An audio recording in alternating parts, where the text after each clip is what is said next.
Gubernur DKI Jakarta Basuki Cahayapurnama maju pilkada melalui jalur partai politik direspon sebagian pendukungnya di media sosial. Tagar atau hashtag balikin KTP gue muncul sebagai bentuk kekecewaan pendukung Ahok terhadap keputusannya. Kami minta bantuan teman-teman senior dulu di Jakarta. Pasca keputusan Gubernur DKI Jakarta Basuki Cahayapurnama memilih jalur partai politik sebagai kendaraan politiknya pada Pilkada 2017 mendatang, sejumlah bentuk kekecewaan diperlihatkan sebagian pendukung Ahok. Kami diundang Bapak untuk makan malam di rumah Bapak dan Di media sosial Twitter, tagar balikin KTP gue ramai digunakan netizen sebagai ekspresi kekecewaan terhadap Ahok. Sejumlah akun Twitter mengkritik pilihan Ahok karena pengumpulan KTP dukungan hingga mencapai 1 juta menjadi sia-sia. Sebagian lagi tetap berpendapat Ahok seharusnya lebih baik maju secara independen bersama tim relawan teman Ahok. Tagar balikin KTP gue hari ini sempat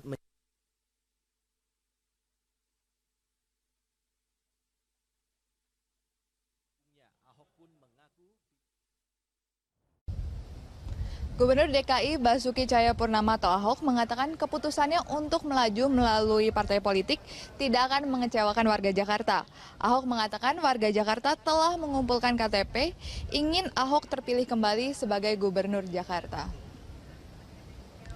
Ahok mengatakan keputusannya untuk melaju dalam Pilgub DKI 2017 melalui jalur parpol sudah mendapatkan persetujuan teman Ahok.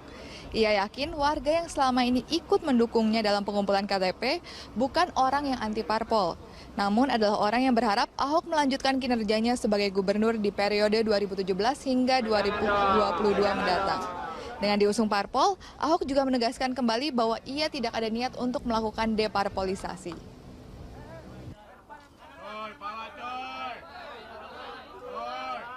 Nggak sia-sia dong. Kenapa mesti sia-sia? Makanya sekarang yang ngomong kecewa itu saya juga mesti tanya. Saya mesti tanya juga gitu loh. Anda kumpulin KTP pengen saya jadi gubernur kembali atau pengen saya melawan seluruh partai politik? Itu pertanyaan saya gitu loh. Ya kan? Itu aja. Emang jalur independen terlalu sulit Bapak? Enggak terlalu sulit juga, siap kok. Sekarang enggak sulit lagi kan ada independen ditambah dengan parpol. Ada independen tambah parpol kan. Enggak sulit dong, kita kan udah bukan deparpolisasi lagi. Beralih ke isu lain yaitu tentang kelanjutan proyek reklamasi Teluk Jakarta. Gubernur DKI Ahok menyatakan bahwa dirinya tetap akan mengikuti peraturan yang berlaku. Pergantian Menteri Koordinator Bidang Kemaritiman tidak akan mempengaruhi kelanjutan pelaksanaan proyek, karena rapat terbatas dengan Presiden belum memutuskan penghentian proyek tersebut. Enggak, bukan berubah kok. Bagi saya sampai hari ini belum pernah ada putusan Menko secara resmi. Hanya putusan seorang namanya Pak Rizal Ramli yang kebetulan menjabat Menko ngomong di media. Salinannya sampai sekarang belum diterima. Ngomong di media itu aja. Ya, saya nggak mau berdebat soal itulah. Di rata saya kita lihat. Gubernur DKI Jakarta Basuki Cahayapurnama menyatakan uji coba sistem ganjil genap sudah berjalan cukup baik. Meski terjadi kepadatan di beberapa titik, tetapi arus lalu lintas masih terbilang lancar. Ahok mengatakan pengaturan sistem lalu lintas akan semakin lancar lagi bila sudah diterapkan sistem jalan berbayar atau Electronic Road Pricing atau ERP. Terkait antisipasi bila ada warga yang memalsukan nomor mobil atau nomor polisi atau plat kendaraannya, Ahok akan menerapkan tindakan hukum yang tegas. Palsuin, udah pidana. Saya kira orang dan kami nggak akan maafkan karena ini untuk buat shock terapi. Jadi begitu ketangkap punya pidanain, penjarain aja. Ada berapa sih kelas menengah mau masuk penjara cuma gara-gara plat nomor gitu loh. Tapi kalau dia mau ya silakan, pasti kami penjarain, nggak ada ampun.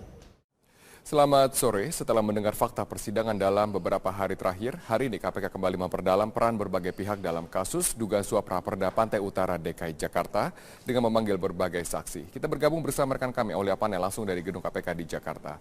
Aulia, setelah Gubernur DKI Jakarta dan juga pengusaha properti Agwan memberikan kesaksian di persidangan, lalu siapa saja yang dipanggil KPK untuk memperdalam kasus yang sama pada hari ini? Ya, Robert, benar sekali bahwa sampai saat ini KPK masih terus mendalami peran-peran yang terlibat dalam kasus suap mengenai pembahasan 2 raperda reklamasi, karena tidak menutup kemungkinan Robert akan ada tersangka baru terkait dengan kasus yang menjerat Ketua DPRD, maksud kami Ketua Komisi D DPRD DKI Jakarta Muhammad Sanusi. Dan hari ini Robert, KPK memanggil Kepala Sub Bagian Raperda DPRD DKI Jakarta Dameria Hutagalung dan juga Muhammad Yuliadi, ini selaku Sekretaris Dewan DPRD DKI Jakarta. Tadi keduanya datang ke gedung KPK sekitar pukul 10 pagi dan keduanya ini diperiksa untuk tersangka Ketua Komisi D DPRD DKI Jakarta Muhammad Sanusi terkait dengan kasus dugaan korupsi pembahasan 2 raperda reklamasi Pantai Utara Jakarta. Dan tidak hanya itu, untuk Muhammad Yuliadi ini juga diperiksa terkait dengan kasus dugaan tindak pidana pencucian uang yang dilakukan oleh Muhammad Sanusi. M. Yuliadi tadi keluar terlebih dahulu, Robert, pada pukul 14.00 dan menyebut bahwa ia membawa sejumlah berkas mengenai pemeriksaannya hari ini. Dan dari jadwal KPK juga hari ini ada KPK juga memanggil 2 orang lainnya dari kalangan swasta, yakni Winoto Chandra dan juga Romli Sugianto, dan sama-sama ketiganya ataupun keduanya ini juga diperiksa untuk Ketua Komisi D DPRD DKI Jakarta Muhammad Sanusi. Memang sebelumnya KPK juga sudah menetapkan Sanusi ini sebagai tersangka terkait dengan TPPU. Ia juga sama terjerat dalam kasus pembahasan 2 raperda reklamasi di Pantai Utara Jakarta. Sanusi ini diduga menerima uang sebesar 2 miliar rupiah dari mantan dirut PT APL Arisman Wijaya. Memang KPK juga sampai saat ini masih terus mendalami kasus TPPU-nya dan KPK menduga Sanusi ini menggunakan uang hasil kejahatan untuk memperkaya diri sendiri dengan membeli sejumlah aset berharga. Dan hingga saat ini KPK sudah menyita sejumlah aset milik Sanusi, mulai dari mobil mewah dan juga apartemen serta perumahan mewah milik M. Sanusi. Dan hingga saat ini terkait dengan untuk kasus reklamasi ini KPK belum menetapkan tersangka baru. Tersangka yang ditetapkan oleh KPK ini masih dirut PT APL Arisman Wijaya serta asistennya Trinanda Prihantoro yang sampai saat ini kasusnya masih bergulir ataupun masih dalam persidangan di Pengadilan Tipikor Jakarta. Untuk sementara, Robert, informasi yang dapat kami sampaikan, kembali ke Anda di studio. Baik, terima kasih Aulia Pane atas informasi Anda langsung dari Gedung KPK di Jakarta.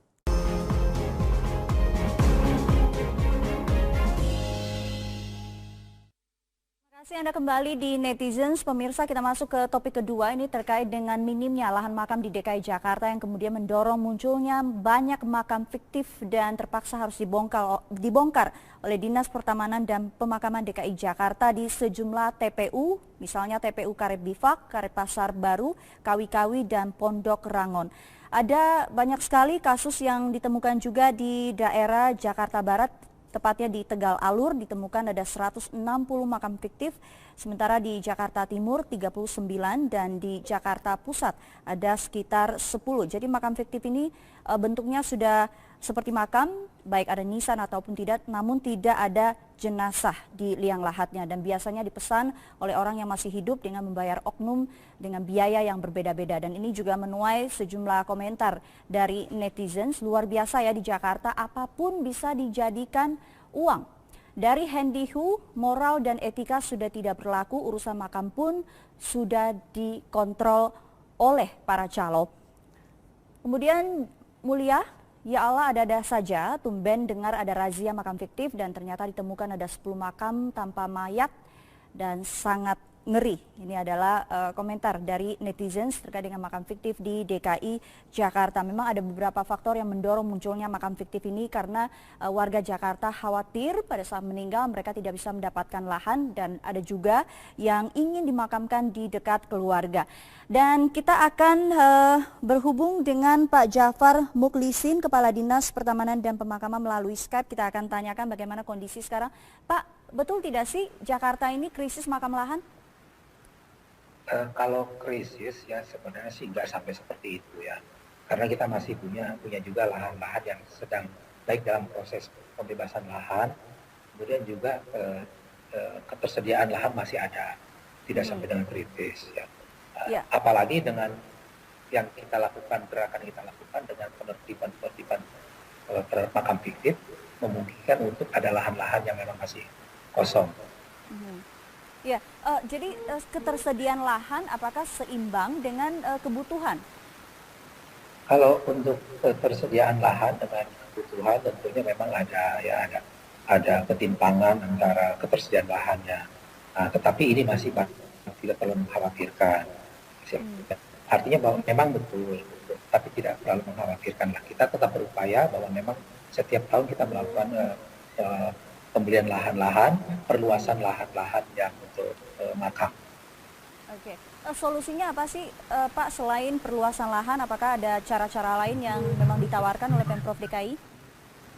Iya, selain itu memang juga kita itu untuk ada istilahnya yang disebut dengan restribusi. Restribusi ini dibayarkan 3 tahun sekali. Sekali itu besarannya dari 40.000 sampai dengan 100.000. Ketika makam ini tidak diperpanjang atau makam tidak dibayar restitusinya setelah 3 tahun, maka kita dianggap ini makam sudah daluarsa. Nah, sehingga ketika daluarsa ini bisa digunakan untuk memakamkan yang baru seperti itu. Nah, kemudian juga upaya yang lain adalah dengan cara makam tumpang. Makam tumpang ini adalah bagi keluarga-keluarga yang telah mendahului meninggal dunia, kemudian berikutnya menyusul saudaranya atau keluarga lainnya, maka ini upaya lain adalah dengan cara kita istilahnya makam tumpang. Itu selama ini upaya-upaya selain juga perluasan lahannya ada. Ya, Pak Jafar, sejauh ini pengawasannya seperti apa sih kok bisa sampai muncul begitu banyak makam fiktif? Ya, selama ini memang terus terang saja pengawasan kita memang kurang ya. Sehingga muncul permasalahan-permasalahan fiktif tadi. Permasalahan fiktif ini memang sudah berpuluh-puluh tahun. Ya. Artinya bahwa praktek seperti ini sudah lama dan memang sudah tersistem di dalamnya. Gitu. Nah, sehingga kami berupaya bahwa niat kami pertama adalah ingin mencari data, ya, data mengenai makam. Sehingga diharapkan bahwa dari awal data inilah maka semua upaya-upaya yang dalam rangka melakukan penertiban, melakukan pendataan ulang terhadap makam-makam yang ada ini kita lakukan di dalam rangka memberikan pelayanan kepada masyarakat dan menginformasikan kepada masyarakat terkait jumlah makam yang ada yang masih bisa digunakan. Oke, jadi memang secara aturan itu sudah diatur ya Pak ya, tidak boleh ada makam yang dipesan untuk orang yang belum meninggal ya? Sanksinya ya, betul, apa Pak itu, kalau sampai ada? Ya, itu kan diatur di dalam Perda 3 ya, Perda 3 tahun 2007, di dalam pasal 37 itu bahwa memang yang namanya petak makam atau pemakaman itu hanya diperuntukkan bagi yang meninggal dunia. Kemudian ketika ini ada pelanggaran terhadap pasal ini, maka sanksinya adalah sanksi pidana berupa kurungan selama 3 bulan selama-lamanya dan sanksi berupa uang paksa sebesar maksimal 50 juta.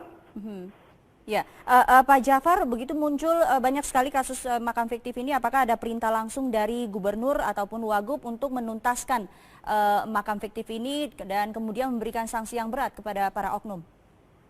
Ya, sanksi sebelum periode kami juga sudah diberikan ya oleh Pak Gubernur, dan ketika periode kami masuk, dilantik, maka memang pesan yang paling pertama adalah ini, terhadap menertibkan makam-makam yang ada.